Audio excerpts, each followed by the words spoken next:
Pak, Pak, untuk rumahnya Pak yang di rumah yang di Colomadu pensiun. Rumah itu masih kewenangan di Kementerian Sekretariat Negara karena masih belum diserahkan pada saya dan saya melihat juga belum selesai. Kalau konsep sama desainnya Bapak sendiri yang memilih atau dari arsitek? Dari arsitek, ya saya ditanya-tanya dong. Sampai sekarang sudah berapa persen Pak proses pembangunan? Nggak tahu, ditanyakan aja ke Kementerian Seknek. Cuma Polres Indosiar atau gimana Pak? Gimana? Pohon itu Pak? Konsepnya apakah Polres Indosiar?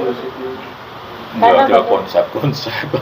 Nanti rencananya akan ditempatnya? Nggak, tetap di rumah lama.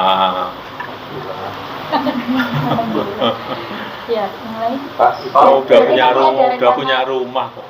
Kita ini udah punya rumah, meskipun rumahnya kecil, ya apapun tetap senang di rumah yang lama. Terus nanti difungsikan sebagai apa Pak? Apanya? Untuk rumah yang di Colomadu? Ya bisa aja untuk pertemuan. Apakah berpotensi atau menerima tamu, nggak tahu, saya nggak tahu, saya belum tahu. Bapak apakah berpotensi dibuka sesekali untuk ruang publik Pak? Apanya? Rumahnya Rumah dibuka untuk umum gitu. Ya bisa aja. Kayak di Loji Gandrung Pak. Bisa aja. Belum mau diserahkan aja, belum udah ditanya-tanya. Nanti pindah domisili nggak Pak? Pindah domisili? Enggak, tetap di Sumber. Karena ini Di Sumber. kabarnya udah 90% Pak. Ya udah tahu itu, tanya saya Pak. Pak, ada pendoponya itu Pak? Hah? Ada pendoponya? Enggak ada. Udah. Siap. Cukup. Masih.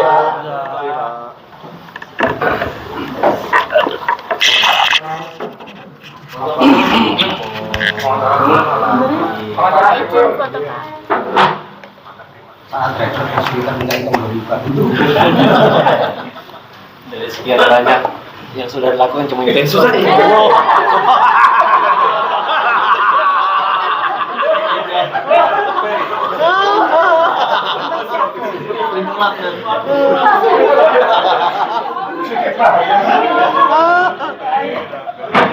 Belum siaga ya?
Bro.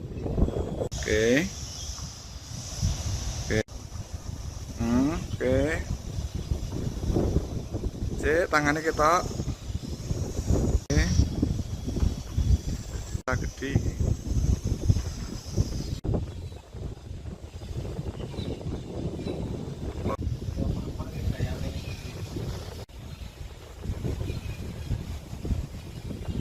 tak rolke wae kowe.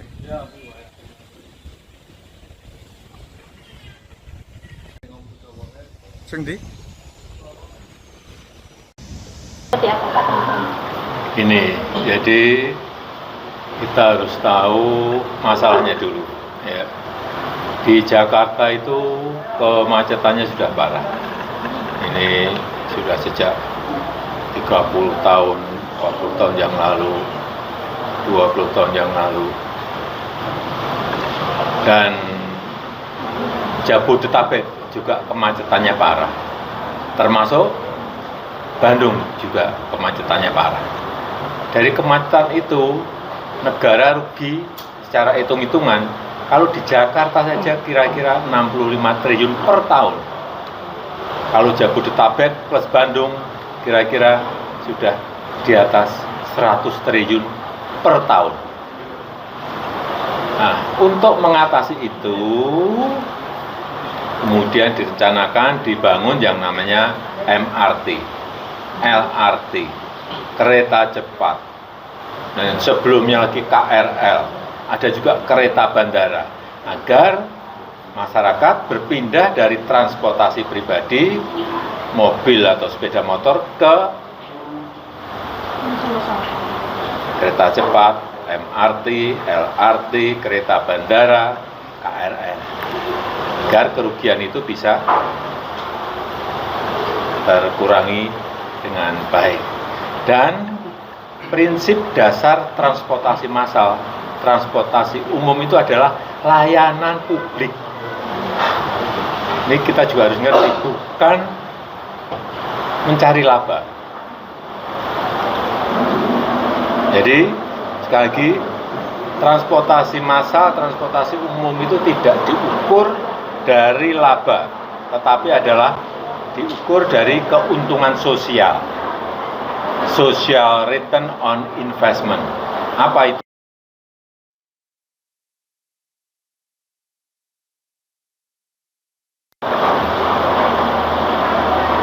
Produktivitas dari masyarakat menjadi lebih baik.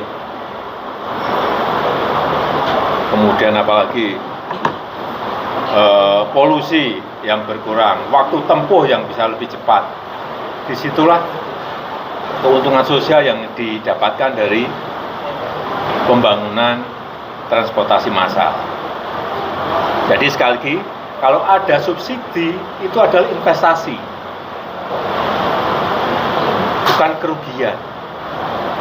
Kayak MRT itu pemerintah Provinsi DKI Jakarta mensubsidi 800 miliar per tahun. Itu pun baru dari Lebak Bulus sampai ke HI. Nanti kalau semua rute sudah selesai, diperkirakan 4,5 triliun. Dari hitung-hitungan kami dulu, 12 tahun yang lalu. Dan memindahkan masyarakat, memindahkan orang dari mobil pribadi, dari sepeda motor, mobil, ke transportasi umum, transportasi massal juga tidak mudah. Merubah karakter itu nggak mudah. Tetapi yang kita lihat, MRT itu sukses mengangkut penumpang.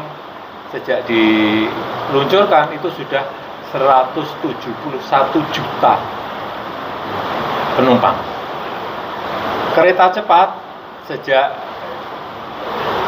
mulai meluncur sampai sekarang sudah mengangkut 12 juta orang dan yang lain-lainnya. KRL saya belum punya data, LRT saya belum punya data. Tetapi dari MRT tadi 171 juta penumpang, kemudian kereta cepat 12 juta penumpang, itu patut kita syukuri karena sudah ada pergerakan perpindahan dari mobil pribadi, dari kendaraan masuk ke transportasi umum massal. Itu yang tidak mudah. Dan ini juga bertahap. Tidak langsung orang berbondong-bondong ke transportasi massal yang kita miliki, tidak. Jadi sekali lagi kita juga harus berhitung multiplier efek ekonominya. Contoh kayak kereta cepat, menumbuhkan titik-titik pertumbuhan ekonomi, kemudian juga menumbuhkan UMKM, warung-warung yang berjualan di titik-titik pertumbuhan ekonomi baru itu. Kemudian wisata juga di Bandung saya kira dengan adanya bus juga bisa meningkat dengan baik nilai properti juga naik karena adanya bus. Saya kira kemanfaatannya seperti itu. Dan sebagai pembanding, kalau kita lihat transportasi massal di negara yang lain juga sama, hitungannya pasti adalah itu hitungan investasi, baik di Korea, di China, di Jepang, di Eropa, seperti di Metro Paris, itu subsidinya juga hampir 50%. Di London Underground, di metronya London itu juga sama, subsidinya hampir mencapai 50%. Jadi itu sesuatu yang memang harus kita pahami. Artinya kalau untuk hitungan kerugian itu sudah diprediksi Pak Jokowi sebelumnya, Pak? Itu pun kalau penumpangnya sekarang per hari kan kayak bus itu sudah 19.000 dan sudah mencapai penumpang sampai 12 juta penumpang.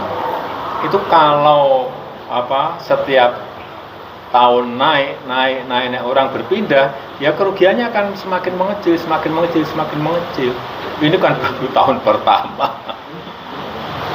Mungkin diperkirakan EBITDA-nya juga sudah positif dan diperkirakan akan lebih turun lagi setelah 6 tahun. 6 tahun. Kalau untuk perkiraan, karena ini tergantung perpindahan orang ya dari transportasi pribadi ke transportasi massal. Kalau tanggapannya yang kerugian bus ini tidak ditanggung APBN seperti apa? Itu kewenangan pemerintah. Saya nggak mau jawab. Saat driver kesulitan mencari pembuka. Dari sekian banyak yang sudah dilakukan cuma itu yang sudah.